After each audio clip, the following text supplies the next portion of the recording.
Hello friends, आज हम आपके साथ एक और नए एलिमेंट के बारे में बात करेंगे जो आता है हमारे फ्लूइड एंड इलेक्ट्रोलाइट इम्बैलेंस से, जिसका नाम है फास्फोरस। इस टॉपिक में हम आपको इसकी दोनों कंडीशन के बारे में बताएंगे और ये वीडियो क्यूमुलेटिव होने वाली है जिसमें हम हाइपोफॉस्फेटेमिया एंड हाइपोफॉस्फेटेमिया दोनों के बारे में बात करेंगे। ये वीडियो काफी ज्यादा शॉर्ट रहने वाली है बिकॉज इसके काफी ज्यादा clinical manifestation and assessment calcium से मैच करते हैं। So without any further ado, let's jump into the topic. So with a very basic thing, that what is the normal value of phosphorus? Now normal value of phosphorus is 3 to 4 mg per dl. Now इसके sources के बारे में अगर हम बात करते हैं तो you can find these sources in the dairy product like yogurt and milk, fish, pork, meat. इसमें जितनी भी नॉनवेज प्रोडक्ट है हम ये भी इसमें इंक्लूड कर सकते हैं, nuts, and we can also include pumpkin seed here. These are the sources which are rich in phosphorus. तो हम सबसे पहले डिस्कस करेंगे हाइपोफॉस्फेटेमिया के बारे में. नाउ हम ये जानेंगे कि क्या होता है जब सीरम फास्फोरस लेवल की वैल्यू हमारी बॉडी में कम होती है. तो हाइपोफॉस्फेटेमिया हम तब कहते हैं जब सीरम फास्फोरस 3 mg पर डीएल से कम होता है. नाउ एक चीज यहाँ पे और नोटिस की गई है कि जब सीरम फास्फोरस लेवल कम होता है it is always accompanied by increase in serum calcium level. So you can say कि phosphorus is inversely proportional to calcium. So we can say that phosphorus and calcium are inversely related to each other. Now ये ऐसा होता क्यों है? So first यहाँ पे reason है balance का. So body phosphorus and calcium का balance एक seesaw way में ही करती है कि अगर phosphorus ज्यादा होगा तो calcium हमारा कम होगा और vice versa. So first हमारा to keep the balance in the body, especially balance of the electrolyte in the body, this thing happen. And second reason ये होता है कि जब हमारा सीरम फास्फोरस कम होता है तो हमारी किडनी से active vitamin D which is कैल्सिट्रॉल वो रिलीज होता है. So now active vitamin D which is calcitriol got released from the kidney. Now इस चीज की वजह से हमारा जो कैल्शियम है it got absorbed in the gut. So increase calcium absorption in intestine happen. और इस चीज की वजह से हमारा जो ब्लड सीरम कैल्शियम है वो इंक्रीज हो जाता है. So now these are the main reason by which we can tell why phosphorus and calcium are inversely related to each other. Then हम चीज आपके सामने डिस्कस करेंगे are the causes. So first हमारा आता है insufficient phosphorus intake. तो इसमें हम एग्जाम्पल हमेशा की तरह ले सकते हैं starvation और malnutrition. नाउ इसके बाद आता है हमारा फॉस्फोरस एक्सक्रीशन. अगर हमारा फॉस्फोरस एक्सक्रीशन ज्यादा हो जाता है तो ऑब्वियसली हमें वहां पे हाइपोफॉस्फेटेमिया भी देखने को मिलेगा. सो यहाँ पे आएगी first condition which is hyper parathyroidism. Now, as we know, what is the main function of the parathyroid hormone? So, parathyroid का main function ये होता है to increase serum calcium in the blood. Now, because of increased calcium, serum calcium in the blood, it will cause decrease phosphorus, as you know, because of the balance.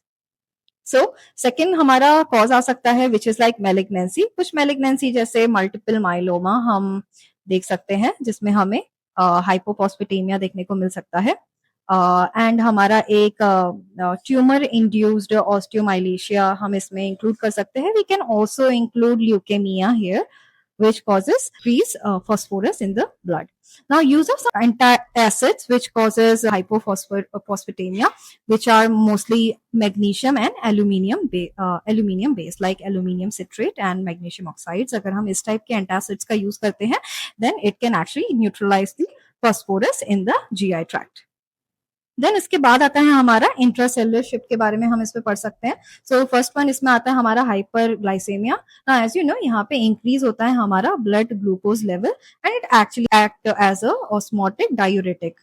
So now glucose act करता है as an osmotic diuretic जिसकी वजह से हमें यहाँ पे excretion देखने को मिलेगा फॉस्फोरस का and also other elements. Then we have something called respiratory alkalosis. Now respiratory alkalosis की हम condition तब कहते हैं जिस टाइम हमारा जो blood pH level है it is 7.45. When it is more than 7.45 then we call it respiratory alkalosis. And यहाँ पे CO2 की भी जो amount होती है वो भी ज्यादा होती है. So now what actually happen here कि जो हमारा phosphorus है यहाँ पे हमारे हाइड्रोजन के साथ वो रिप्लेस होता है. So now in respiratory alkalosis more H plus goes out of cell and more of phosphorus goes into the cell. So just to make the balance, ये चीज होती है एंड इस चीज की वजह से हमारा serum phosphorus, blood serum phosphorus कम देखने को मिलता है एंड इस चीज की वजह से यहाँ पे हाइपोफॉस्फेटेमिया देखने को मिलता है. Now we will quickly discuss about the assessment of the hypophosphatemia. So first हमारा यहाँ पे आता है कार्डियोवेस्कुलर में, जिसमें हम देखते हैं यहाँ पे डिक्रीज कॉन्ट्रैक्टिबिलिटी देखने को मिलती है which in turn causes decrease cardiac output. यहाँ पे डिक्रीज और शैलो रेस्पिरेशन देखने को मिल सकती है. न्यूरोमस्कुलर में हमें यहाँ पे वीकनेस देखने को मिलेगा, लोअर डीप टेंडन रिफ्लेक्स देखने को मिलेगा, रेब्डोमाइलोसिस देखने को मिलेगा which is basically breakdown of skeletal muscle fiber.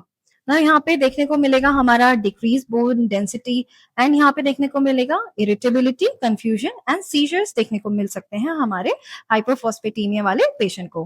Haematological assessment में हमें यहाँ पे लो प्लेटलेट एग्रीगेशन देखने को मिलेगी एंड इंक्रीज ब्लीडिंग टाइम देखने को मिलेगा just because low platelet aggregation है. So why low platelet aggregation is actually seen here.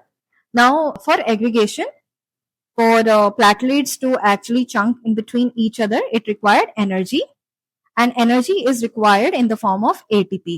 So now, if enough phosphate हम अगर हमारे पास नहीं रहेगा, तो हमारा जो ATP है वो प्रोड्यूस नहीं हो पाएगा, जिसकी वजह से हम उसे एनर्जी नहीं मिल पाएगी and it can not form these clots. So this is the reason why यहाँ पे हमें लोअर प्लेटलेट एग्रीगेशन देखने को मिलेगा. नाउ फटाफट हम बात करेंगे इसके इंटरवेंशन के बारे में. So first for like the most thing that we always carry on with the patient with fluid and electrolyte imbalance is to monitor them on the cardiac monitor. Now we have to discontinue every med that causes phosphate excretion. Like जो हमने antacids के बारे में पढ़ा था, हमें वो सारी डिक्रीज करनी है या फिर उनको अवॉइड करवानी है. We can also decrease the use of diuretics. We should always administer phosphorus orally along with vitamin D. Vitamin D is actually required for the absorption of the phosphorus, just like calcium. Now, we should administer IV phosphorus if the serum phosphorus goes lower than 1 mg per dl. We should monitor the patient for fracture, seizures, and fall.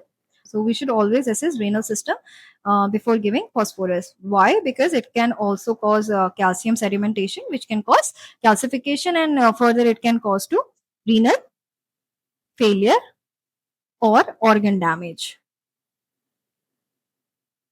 Now we should tell the client to take food which are rich in phosphorus and to avoid calcium containing food. Yeah.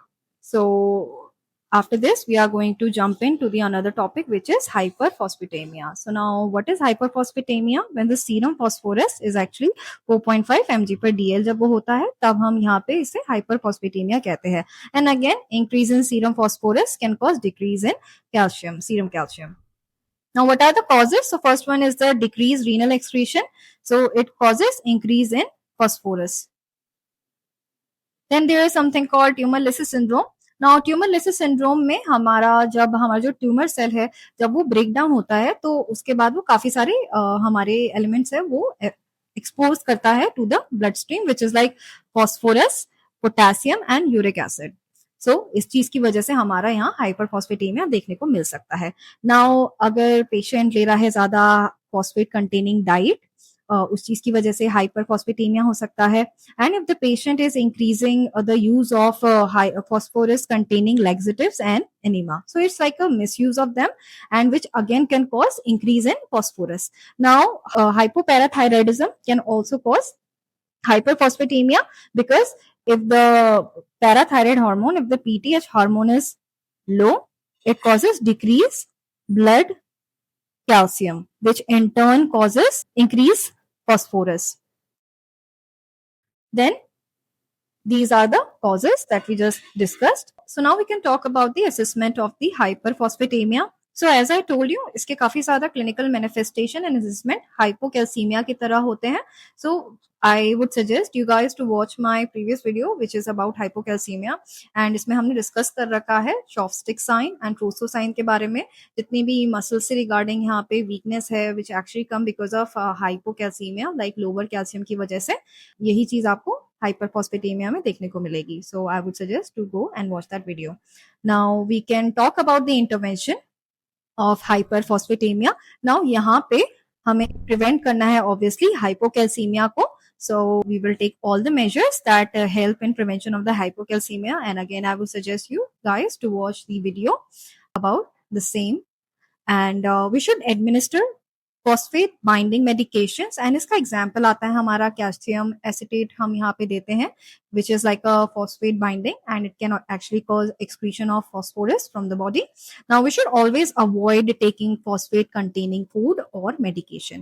Now severe condition में हम यहाँ patient को dialysis में भेज सकते हैं. And we should also treat the underlying cause. Now underlying cause like hypoparathyroidism and CKD. Sometimes in certain condition there is like pancreatitis. It can also cause hyperphosphatemia. So these are the things that we discussed about hyperphosphatemia. So I hope you guys like this video, and yeah, see you in the next video. Thank you.